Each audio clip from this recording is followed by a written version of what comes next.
I'm from Dianna Effner Dolls. I'm Diana's little sister.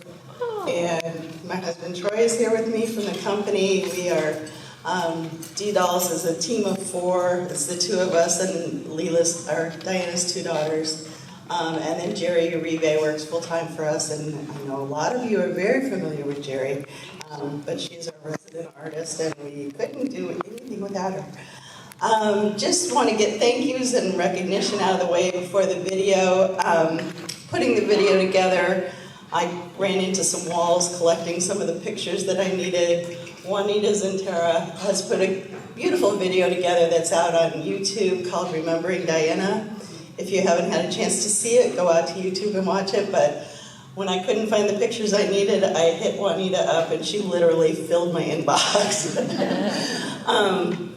And then to Magali and Sarah, who do the narration on the video, I was adding pictures to the video and knew I was going to have to listen to it 6,000 times and really didn't want to have to listen to my voice 6,000 times. So, and Magali has such a beautiful speaking voice that we just love having her on there.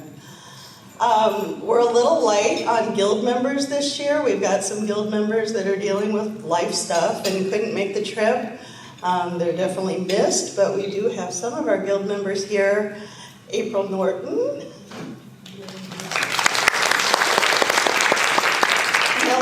Nellie Valentino. Magali Dawson. And I don't know that they're in here, but Helen Skinner and Joyce Matthews are also at the show. And our honorary King of Promotion member, Ricky Rich.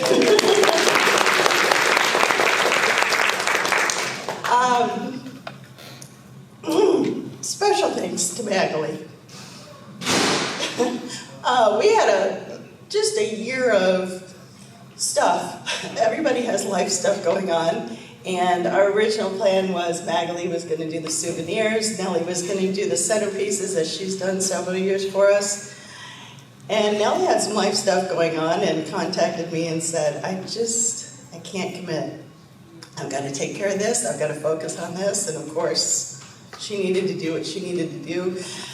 And I very hesitantly called Magali and said, Magali, do you think you can do both of them? And she said, oh, yeah. I can do that. And so we had originally planned for our souvenir doll to be the Queen of Hearts and the centerpiece to be the Mad Hatter. Magali had a different doll in her heart. And so she very timidly called me and said, Casey, the Mad Hatter, I think the collectors would really like the White Queen. So she convinced me, okay, yeah, we can do the White Queen instead. Well, then we decided we needed to have Alice too. So Magali has been working her fingers to the bone, doing all the beading, creating those beautiful outfits on the White Queen, styling that wig, and then did all of the Alice dresses, did the flamingos, and just as a special favor to me, made me 5 Mad Hatter outfits. So we have the set, and they're beautiful. Can we just give Magali a huge round?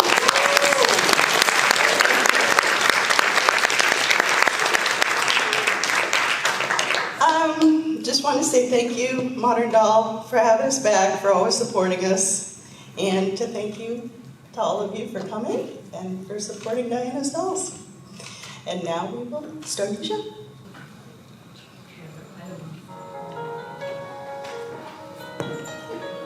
Is the sound coming over there? Okay. Once upon a tea-stained morning in Wonderland, the young Queen of Hearts awoke not with fury, but with curiosity. The sky above her rose garden shimmered with lavender clouds, and something in the air buzzed with the scent of mischief and magic. across the land in a tower made of sugar glass, the gentle white queen stirred her tea with a rose petal and peered into her mirror. "Something's calling," she whispered. And far beyond both palaces, Alice, ever adventurous and never quite as grown up as she appeared, sat beneath a talking tulip and yawned. A rabbit had dashed by without a word, but she'd followed anyway. Old habits never truly vanished. They all met quite unexpectedly, as is the only way in Wonderland, at a crossroad made of checkerboard stones. "The sky told me to come," said the White Queen dreamily. "My roses are singing about a secret," huffed the Queen of Hearts, tapping her foot. "I was bored," Alice admitted with a shrug.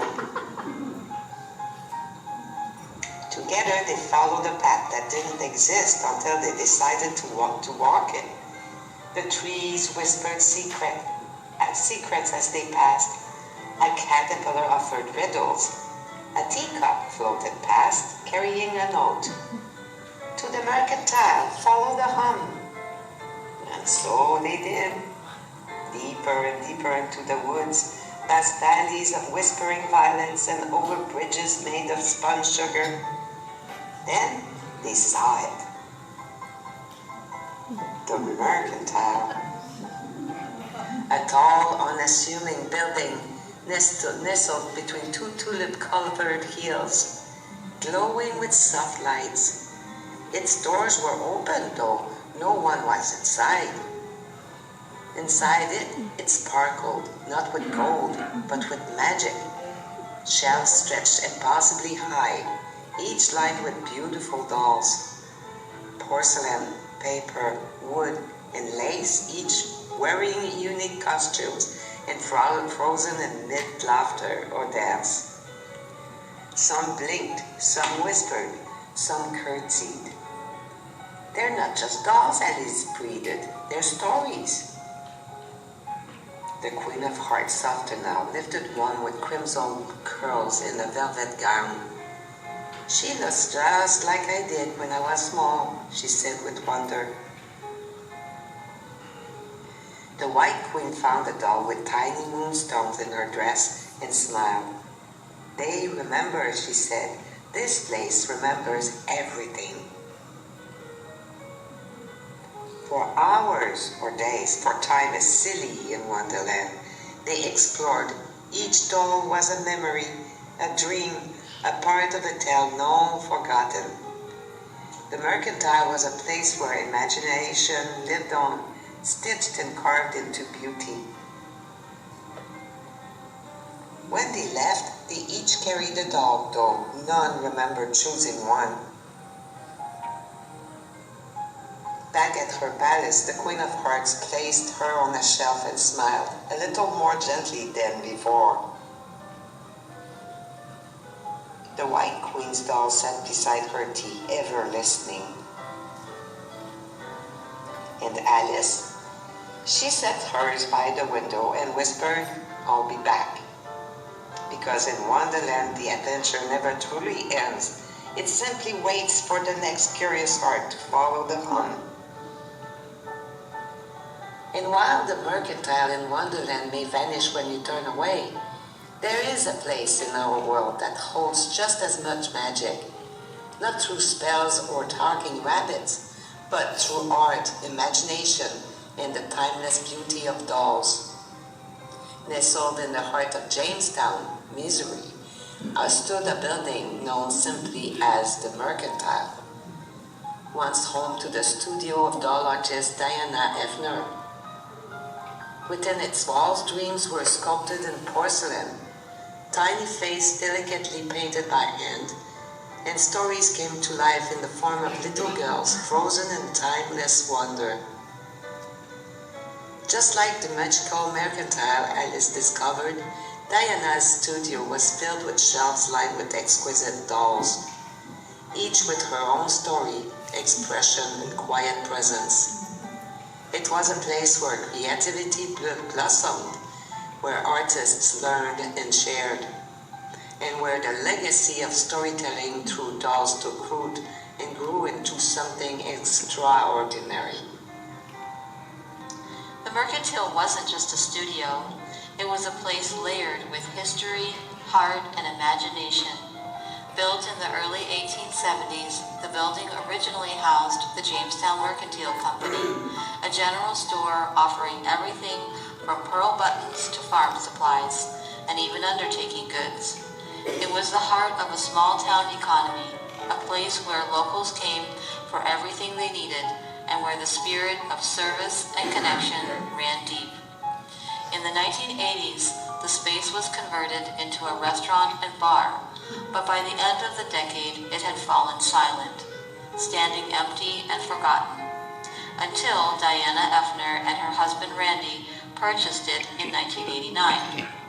With vision and care, they transformed it into Dianna's Doll Studio, filling its historic walls with creativity and purpose and lots of stuff once more. Here, Dianna sculpted not just dolls, but relationships, welcoming fellow artists, collectors, and students into her world. She taught her signature painting techniques, shared her sculpting secrets, and mentored new generations of artists with patience and generosity. But the Mercantile was more than a place of work. It was a place of joy. Dianna hosted community events, art workshops, family holidays, and parties, turning the studio into a vibrant, welcoming space where creativity was always paired with connection.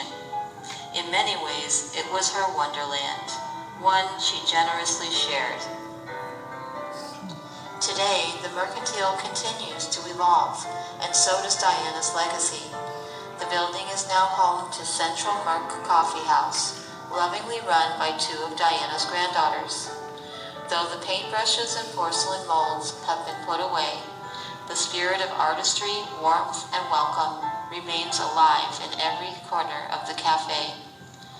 The original decor and artwork from Dianna's studio still adorn the space, creating a unique blend of past and present, a reminder that even as the chapters change, the heart of the Mercantile beats on. It is still a place for gathering. It is still a place of creativity, and it is still, in its own quiet way, a place of magic. The Mercantile story, from a 19th century general store to a beloved doll studio to a cozy community cafe, is one of reinvention, resilience, and enduring inspiration. And more than anything, we hope that you too have a place like that, your own Wonderland, a space filled with the things that delight you, inspire you, and remind you of the joy of creating and connecting. Because whether it's a doll, a story, a cup of coffee, or a moment shared, magic lives wherever imagination is welcomed.